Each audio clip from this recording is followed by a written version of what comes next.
All right, hello, I'm Nicholas, and I'm here to refute my opponent Madeline Herrera's claim that mandatory participation in basic music programs throughout K through 12 education will prove beneficial to students over time. So my opponent's secondary claims are that students who are musically literate will improve academic performance, student involvement in music will aid in mental health, and those in IEPs or individual education programs, and music education will allow students to be more culturally aware in a positive way. I will proceed to show how the evidence used in the first claim cannot be validated and is insufficient, how the evidence is weak and irrelevant in claim 2, and how the evidence is also weak and irrelevant in claim 3. So my response to claim 1, students who are musically literate will improve academic performance. My opponent cites the National Association for Music Education with the quote, "One report indicates 63 points higher on verbal and 44 points higher on math for students in music appreciation courses."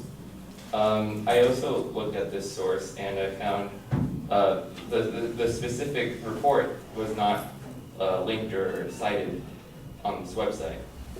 And I tried looking for a study or an article that had those numbers, but I couldn't find it.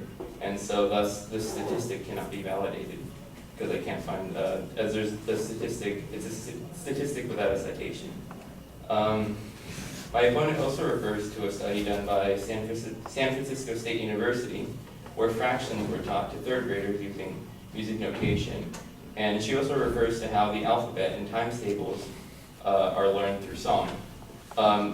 However, there's no mention of how music education will help middle or high schoolers. Like the examples that she gave or only apply to things learned in elementary school.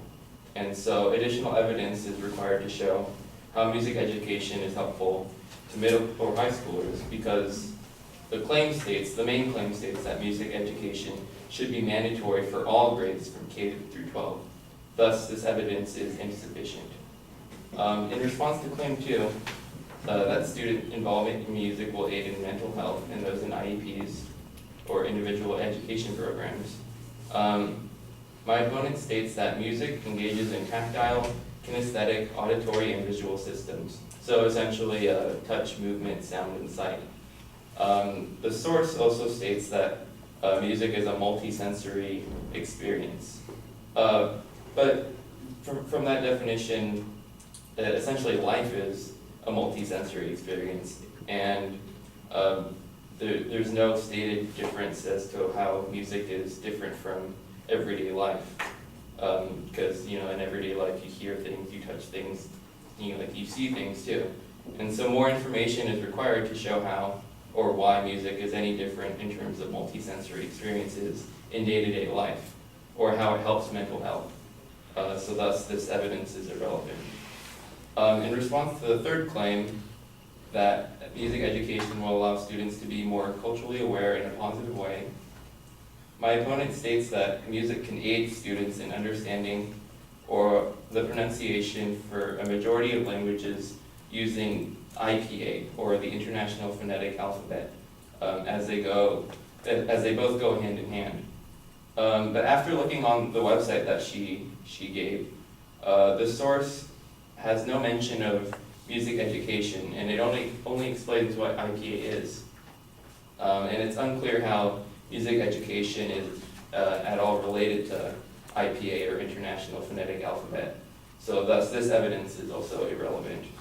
And in conclusion, based on the evidence my opponent provided, the claim that mandatory participation in music education throughout K through 12 is beneficial to students is weak, and it requires more objective evidence.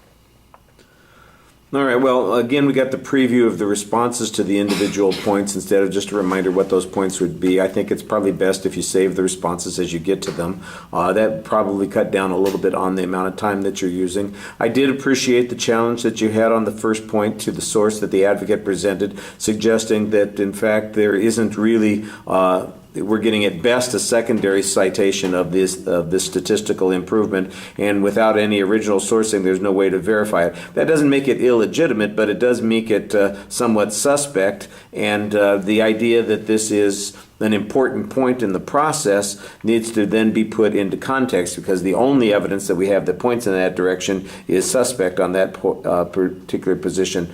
You cite the second research when talking about how they use it to teach fractions and alphabet and all that sort of stuff, and basically say, look, there's no demonstration that it applies to higher levels of schooling, and that's what the advocate said. It's got to be all levels of schooling.